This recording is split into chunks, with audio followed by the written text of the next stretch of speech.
Hello बच्चों, स्वागत है आपका अपने चैनल माय हिंदी टीचर में। बच्चों, आज मैं आपको पढ़ाने वाली हूँ क्लास 7 की पुस्तक भाषा मंजरी से पाठ 2 गिल्लू।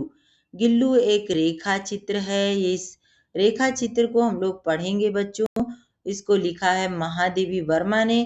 और इस पाठ को बच्चों मैंने इससे पहले पढ़ा दिया है। रीडिंग जो एबिलिटी होती है उसके लिए मैंने आपको पूरी तरह से अच्छी तरह से इस पाठ को पढ़ा दिया है।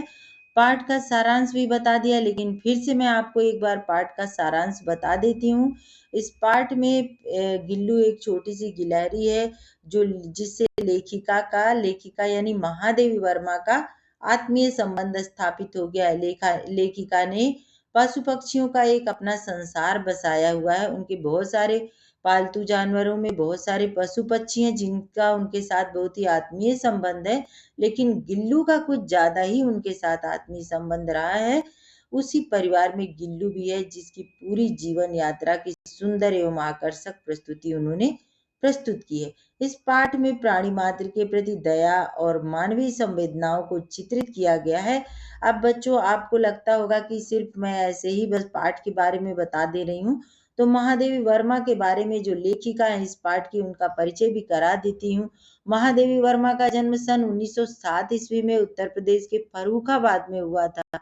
उन्होंने संस्कृत में एमए की परीक्षा पास कर महिला विद्यापीठ में प्रिंसिपल के पद पर वह कार्यरत रही। महादेवी वर्मा छायावाद की, मैंने जैसा कि आपको पहले बताया कि छायावाद के प्रमुख कवियों में महत्वपूर्ण स्थान है इनका।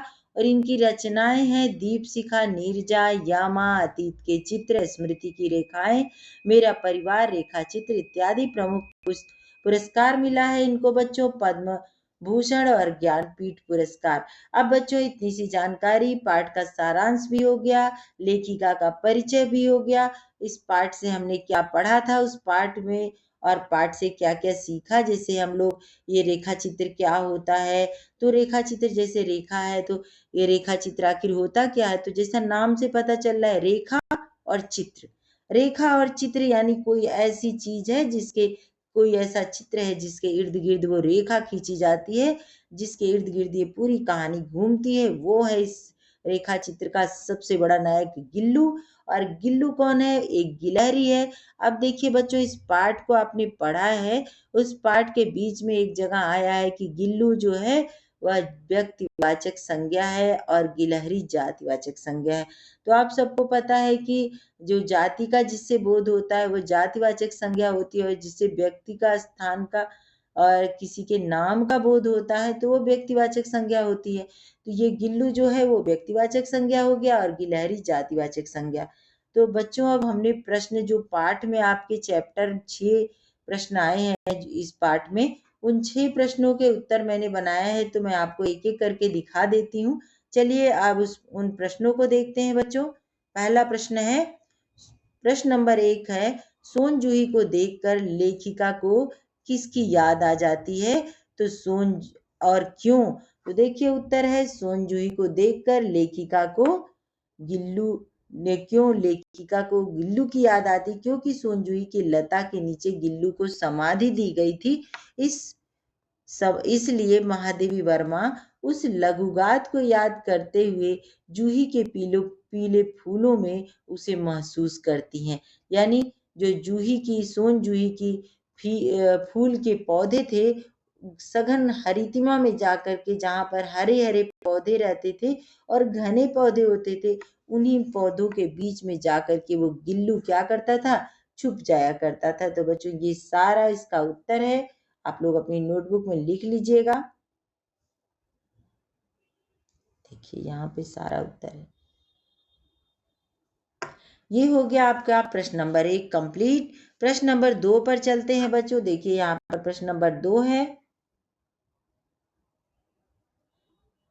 प्रस्तुत पाठ में लेखिका ने कौवे के बारे में जो विचार, यहाँ पर रह छूट गए, विचार व्यक्त किए हैं उन्हें लिखिए। तो क्या विचार व्यक्त किया है लेखिका ने?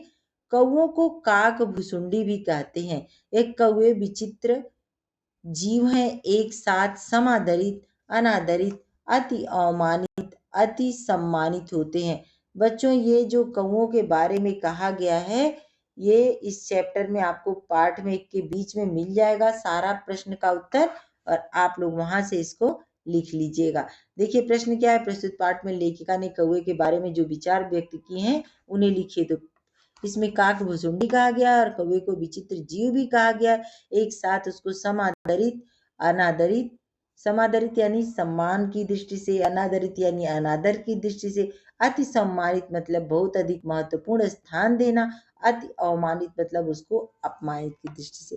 तो ये सारा कुछ यहाँ पर कौवे के लिए लिखा गया जो चैप्टर में आया हुआ है। तो ये प्रश्न का उत्तर कंप्लीट हो गया बच्चों। प्रश्न नंबर 3 को देखते हैं।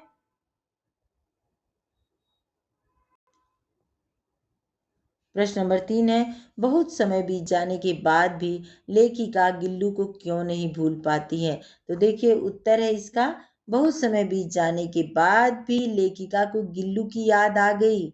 क्यों आ गई? क्योंकि जो सोन जूही में लगी पीली कली को देखकर अनायास ही लेखिका को गिल्लू का स्मरण हो आया।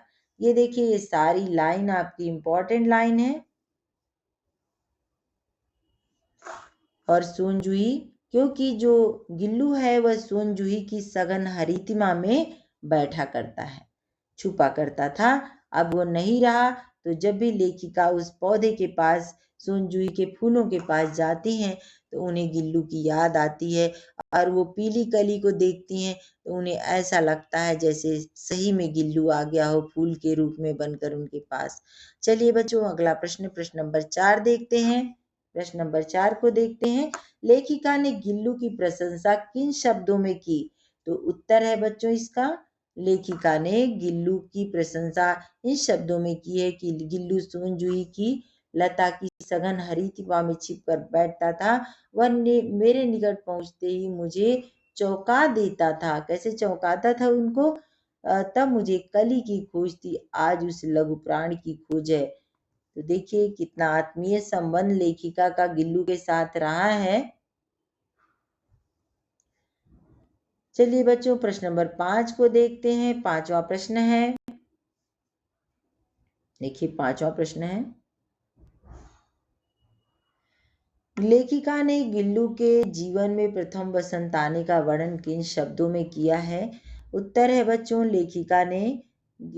लेखिका गिल्लू के जीवन का प्रथम बसंत आया तब बाहर की गिलहरियां उसके खिड़की की जाली पर आकर चिक चिक करती और न जाने क्या कहती। तब लेखिका ने जाली का एक कोना खोल दिया ताकि गिल्लू भी इस मार्ग से बाहर निकल जाए। और शाम होते ही गिल्लू क्या करता था कि आकर के वो खोल देती थी दरवाजा और गिल्लू आकर के बैठ जाता था। अब प्रश्न नंबर 6 देखते हैं बच्चों, सोन जूही की लता के नीचे गिल्लू को समाधि क्यों दी गई। उत्तर है, सोन जूही की लता के नीचे गिल्लू को इसलिए समाधि दी गई कि गिल्लू को सोन जूही की लता सबसे अधिक प्रिय थी और वह लता की सघन हरितिमा में छिपकर बैठता था। इसलिए गिल्लू के मृत शरीर को समाधि सोन जूही की लता के नीचे दी गई। तो चलिए बच्चों अब ये चैप्टर यहीं समाप्त होता है और अब मैं आप लोगों से विदा लेती हूँ। लेकिन जाने से पहले इतना जरूर कहूंगी बच्चों कि अगर आप मेरे चैनल पर नए हैं तो इसको सब्सक्राइब कर लीजिएगा ताकि मेरा लेटेस्ट वीडियो जैसे ही आएगा आपके पास पहुंच जाएगा। और बच्चों आपके लिए मैंने गिल्लू पाठ का रीडिंग का चैप्टर बना दिया है, आप उसको देख करके पढ़ सकते हैं। आपके पास अगर बुक नहीं है तो आप राइटिंग भी डेली का डेली लिख सकते हैं। मैंने पूरे चैप्टर बहुत अच्छे से पढ़ा दिया है, आप उसको पेंसिल निकाल के अपनी बुक अगर होगी तो अंडरलाइन कर लीजिएगा, तो आपका सारा चैप्टर कंप्लीट हो जाएगा। चलिए बच्चों धन्यवाद आपको इतने समय तक मेरे साथ बने रहने के लिए। देखिए यहाँ पे मैंने आपको धन्यवाद दे दिया है और आपसे इतना कहूँगी, आपको अच्छा लगेगा तो मेरे चैनल को सब्सक्राइब कर लीजिएगा, उसको लाइक करिएगा बच्चों, शेयर करिएगा और कमेंट करना नहीं भूलिएगा। धन्यवाद।